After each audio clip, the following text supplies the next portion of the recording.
Hello and welcome to my YouTube channel. आज हम लोग स्टार्ट करने जा रहे हैं करंट अफेयर्स का। हम लोग 27 अक्टूबर 2022 का जो करंट अफेयर्स न्यूज है इसके बारे में हम लोग देखेंगे। तो सबसे पहले हम लोग डिस्कस कर लेते हैं जो क्वेश्चन हम लोग दिए थे कल इस वीडियो के लास्ट में। डेली हम लोग क्या करते हैं, वीडियो के लास्ट में क्वेश्चन देते हैं और उसका जो आंसर है वो नेक्स्ट डे वीडियो में हम लोग डिस्कस करते हैं। तो जो क्वेश्चन है दिए थे कल वो है मानव मूत्र का पीला रंग जो होता है वह एक वर्णक के कारण होता है जिसे क्या कहा जाता है, मतलब वह वर्णक का नाम क्या है। तो इसका ऑप्शन है पहला साइटोक्रोम, दूसरा हीमोक्रोम, तीसरा है यूरोक्रोम, चौथा है फेनोलिक्रोम। तो जो मानव मूत्र का जो पीला रंग होता है वह एक वर्णक के कारण होता है जिसे हम लोग कहते हैं, वर्णक का नाम है यूरोक्रोम। यह जो वर्णक है उसको हम लोग कहते हैं यूरोक्रोम। और यह जो वर्णक होता है यूरोक्रोम जो कि बिलीरुबिन, यह जो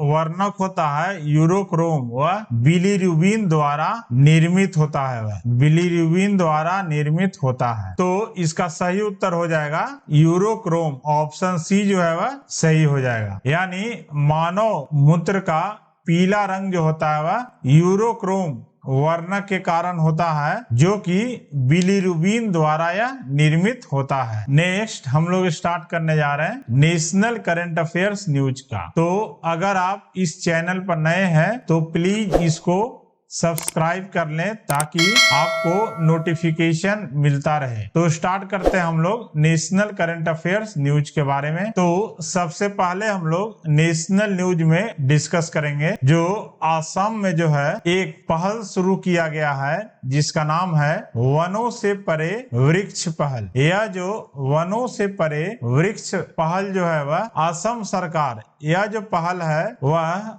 असम सरकार के द्वारा शुरू किया गया है। और एक यूएसए का एक एजेंसी है जिसका नाम है इंटरनेशनल डेवलपमेंट। तो यह जो वनों से परे वृक्ष यह पहल है वह असम सरकार का है और USA agency for international development के द्वारा यह शुरू किया गया है। और इस पहल का जो मुख्य उद्देश्य है कि जो गैर पारंपरिक जंगलों में जो है पेड़ों की संख्या दिन प्रतिदिन कम हो रहा है, तो इसको बढ़ाने के लिए किसानों, व्यवसायों और निजी संस्थानों को एक साथ लाकर पेड़ों की मात्रा को बढ़ाने के लिए एक पहल जो है वह असम सरकार के द्वारा यह शुरू किया गया है जिसे कहा गया है वनों से परे वृक्ष। अगला है ओडिशा में जो है एक नए हवाई अड्डा जो है जिसका नाम है जयपुर हवाई अड्डा।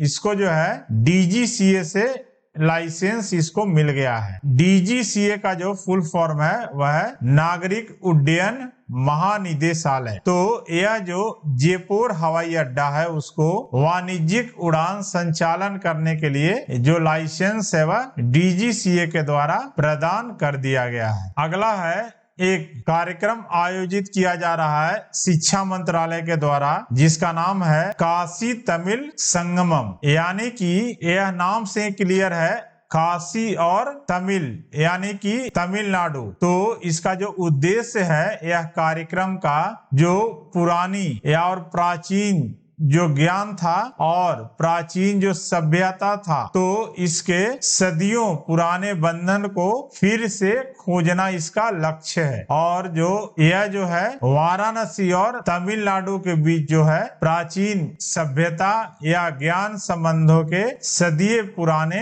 बंधन को फिर से खोजना इसका लक्ष्य है। तो इसके लिए ही शिक्षा मंत्रालय द्वारा काशी तमिल संगमम कार्यक्रम आयोजित किया जा रहा है। अगला जो है जो कर्नाटक कैबिनेट जो है उन्होंने एससी और एसटी समुदाय के लिए जो आरक्षण दिया जाता है उसमें 2 और 4% का बढ़ाने का फैसला किया है। जो अनुसूचित जाति और अनुसूचित जनजाति का जो आरक्षण है उसमें 2% की वृद्धि जो किया गया है अनुसूचित जाति में और अनुसूचित जनजाति में 4% की वृद्धि किया गया है। यानी अनुसूचित जाति है उसमें 15% आरक्षण था, जिसे बढ़ाकर अब 17% कर दिया गया है। यानी 2% की इसमें वृद्धि किया है। और अनुसूचित जनजाति जो समुदाय है उसमें 3% से बढ़ाकर 7% अभी कर दिया है। तो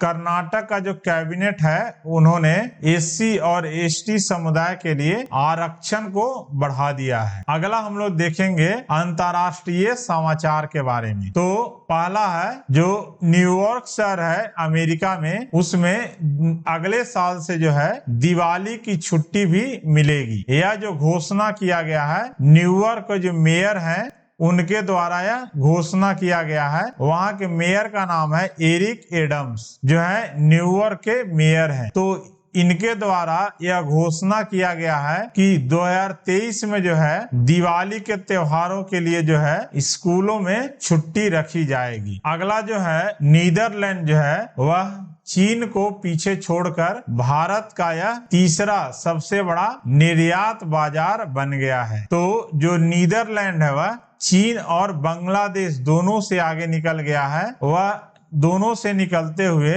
भारत का यह तीसरा सबसे बड़ा निर्यातक के रूप में यह उभरा है। अगला हम लोग देखते हैं पुरस्कार से रिलेटेड जो न्यूज है इसके बारे में। तो जो राष्ट्रीय बौद्धिक संपदा पुरस्कार यह जो राष्ट्रीय बौद्धिक और संपदा पुरस्कार जो है वह दिया जाता है वाणिज्य और उद्योग मंत्रालय के द्वारा यह जो राष्ट्रीय बौद्धिक संपदा पुरस्कार जो है यह प्रदान किया जाता है। और 2021 और 2022 के लिए यह जो पुरस्कार दिया गया है वह IIT मद्रास को दिया गया है। IIT मद्रास को जो है यह पुरस्कार दिया गया है 2021 और 2022 के लिए। तो राष्ट्रीय बौद्धिक संपदा पुरस्कार जो है 2021 और 2022 के लिए दिया गया है IIT मद्रास को। अगला है सखारोव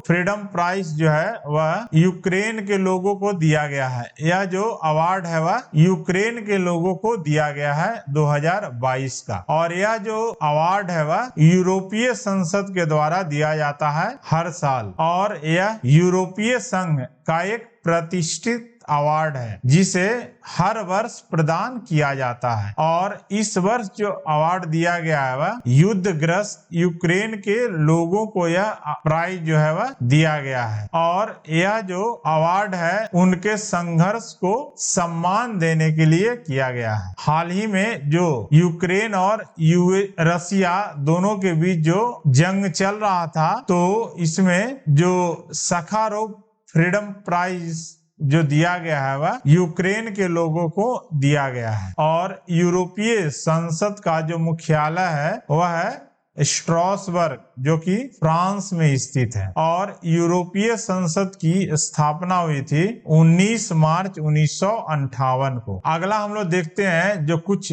पुस्तकों का विमोचन हुआ है इसके बारे में। तो एक पुस्तक है जिसका नाम है from dependence to self reliance. यह जो पुस्तक है वह बिमल जालान के द्वारा यह लिखा गया है, बिमल जालान के द्वारा। तो पुस्तक का नाम है from dependence to self reliance, mapping India's rise as a global super power. यह जो पुस्तक है वह बिमल जालान के द्वारा लिखी गई है, जो कि RBI के पूर्व गवर्नर भी रहे हैं। अगला है एक जो पुस्तक है जिसका नाम है दी कॉर्बेट पेपर्स। यह जो है जिम कॉर्बेट नेशनल पार्क है, इसके बारे में यह पुस्तक लिखा गया है। और इसका संकलन और संपादन जो किया है अक्षय शाह और स्टीफन ऑल्टर के द्वारा किया गया है। और यह जो पुस्तक का नाम है the Corbett papers, biographical legal and contextual material on the life and career of Jim Corbett of Kumaon. यह जो जिम कॉर्बेट जो है, जिम कॉर्बेट राष्ट्रीय उद्यान जो है, यह स्थित है उत्तराखंड में। यह जो है भारत का सबसे पुराना यह राष्ट्रीय उद्यान है, जिसका नाम है जिम कॉर्बेट राष्ट्रीय उद्यान। अगला हम लोग देखते हैं खेल कूद से रिलेटेड न्यूज के बारे में। तो जो फॉर्मूला 1 का यूएसए ग्रांड प्रिक्स जो 2022 का जो आयोजन हुआ था वह यूएसए में किया गया है, जिसमें कि रेडबुल के ड्राइवर हैं मैक्स वर्स्टापेन जो है वह 2022 के, यह जो है 2022 का यूएसए ग्रांड प्रिक्स 2022 यह जीत लिए हैं। तो यह रहा करंट अफेयर्स का जो न्यूज है 27 अक्टूबर का। नेक्स्ट हम लोग लास्ट में देखेंगे इस वीडियो के एक क्वेश्चन हम लोग देते हैं डेली। तो इस क्वेश्चन का आप आंसर जो है वह कमेंट सेक्शन में बताइएगा। तो क्वेश्चन है अब्दुल रज्जाक जो थे वह, तो अब्दुल रज्जाक जो थे वह विदेशी यात्री थे जो कि किसके शासन काल में के दौरान जो विजयनगर का दौरा किया था।